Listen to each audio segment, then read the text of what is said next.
राधे राधे, जय श्री कृष्ण। आप सभी भक्तों का हार्दिक स्वागत है आपके अपने यूट्यूब चैनल हिंदू कथा सागर में। आज आप सुन रहे हैं वैशाख मास के शुक्ल पक्ष की मोहिनी एकादशी की व्रत कथा। बोलिए विष्णु भगवान की जय। ओम नमो भगवते वासुदेवाय। कुंती पुत्र बोले श्री कृष्ण भगवान से कि हे मधुसूदन, आपने हमें वरुथनी एकादशी उपवास का महात्म्य बतलाया। अब आप हमें वैशाख माह के शुक्ल पक्ष की एकादशी, उस एकादशी के उपवास की विधि, उसका नाम तथा उससे मिलने वाले पुण्य फल के बारे में बतलाइए। मैं यह जानने के लिए अति उत्सुक हूँ। यह सुनकर मधुसूदन ने कहा कि हे कुंती पुत्र, अब मैं तुम्हें अति प्राचीन कथा सुनाता हूँ। यह कथा ऋषिराज वशिष्ठ जी ने स्वयं सीतापति श्री रामचंद्र जी को सुनाई थी।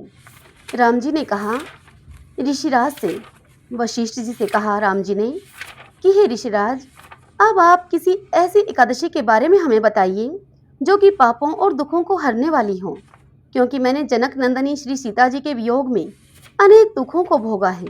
यह सुनकर वशिष्ठ जी ने कहा श्री राम जी से कि हे राम, आप अत्यंत मेधावी एवं शुद्ध हैं। आपके मात्र नाम उच्चारण से ही प्राणी मात्र पवित्र हो जाते हैं तथा आपका प्रश्न जनहित के लिए समय अनुकूल है। वैशाख माह के शुक्ल पक्ष में जो एकादशी होती है, उस एकादशी का नाम है मोहिनी। इस एकादशी उपवास के प्रभाव से मनुष्य के समस्त पाप और बाधाएं हट जाती हैं तथा मनुष्य मोह माया के जाल से छूट जाता है। अतः हे राम, इस एकादशी का व्रत दुखी मनुष्यों को अवश्य ही करना चाहिए। अब आप इस एकादशी व्रत की प्राचीन कथा ध्यानपूर्वक सुनिए।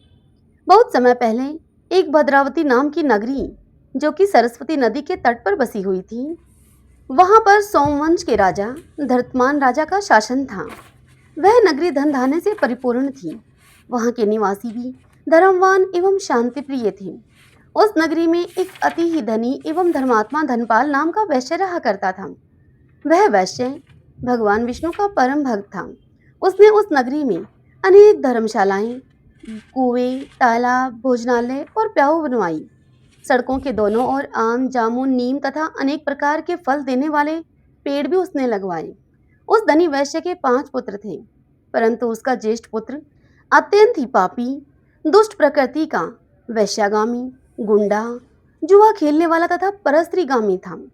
देव तथा पितरों को नहीं मानता था। वो अपने पिता के धन का अपव्यय करने वाला था। वह पुत्र शराब भी पीता और मांसाहार भी करता था।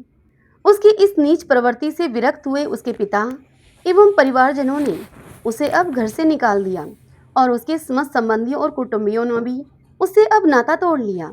वह वैश्य का पुत्र अब घर से निकलकर अलग रहने लगा।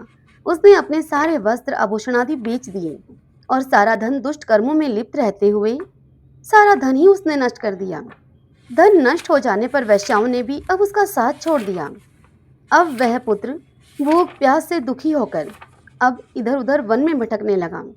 अब वह रात्रि को तो नगरी में चोरी करता था और एक दिन वह इसी प्रकार चोरी करते हुए नगर के सिपाहियों के द्वारा पकड़ लिया गया। परंतु अपने पिता के सुप्रभाव तथा मान के कारण उन सिपाहियों ने उसको छोड़ दिया। अब वह दूसरी बार फिर से पकड़ा गया तो फिर वह छोड़ दिया गया। तीसरी बार पकड़े जाने पर उसे अब बंदी बना लिया गया। जेल में उसे अनेकों यातनाएं दी गई और उसे फिर नगर से बाहर निकाल दिया गया। वह अब जंगल में रहकर मांसाहारी बन गया था और पशु पक्षियों को मारकर खाने लगा था। अब वह शिकारी बनकर धनुष बाण से जानवरों और पक्षियों को मार मार कर खाने लगा। एक दिन की बात है, वह पापी भूख प्यास से बेचैन होकर शिकार की खोज में वन में इधर उधर भटकते हुए कौटिन्य ऋषि के आश्रम में जा पहुंचा। उस समय वैशाख माह का शुक्ल पक्ष चल रहा था। कौटिन्य ऋषि गंगा स्नान करके भीगे हुए वस्त्रों में अपने आश्रम में लौटे थे। उनके भीगे हुए वस्त्रों से जल की कुछ छींटें उस दुष्ट पुत्र, उस कुबुद्धि वाले पापी की देह पर पड़ने से अब उस पुत्र को कुछ चेतना हुई, उसे सद्बुद्धि आई। तो वह ऋषिराज के पास जाकर कहने लगा कि हे ऋषिराज, मैंने अपने समस्त जीवन में अनेकों दुष्कर्म और पाप किए हैं। आप इनसे मेरी मुक्ति का कोई उपाय मुझे सुझाइए। मुझे किसी ऐसे उपाय को बताइए जिसमें कि धन की आवश्यकता न हो, क्योंकि मेरे पास धन तो है ही नहीं।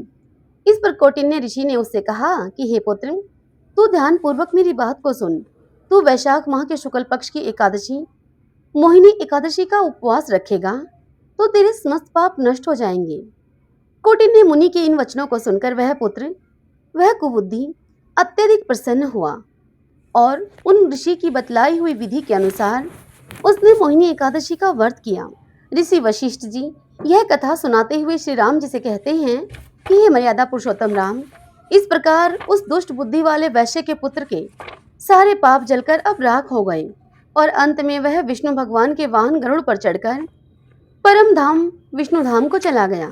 यह व्रत मोह माया जाल से छुटकारा दिलवाकर सदगति प्रदान करता है। इस एकादशी उपवास के पुण्य प्रभाव से जो पुण्य मिलता है वह 1000 गौदान के पुण्य के बराबर होता है। बोलिए विष्णु भगवान की जय। ओम नमो भगवते वासुदेवाय।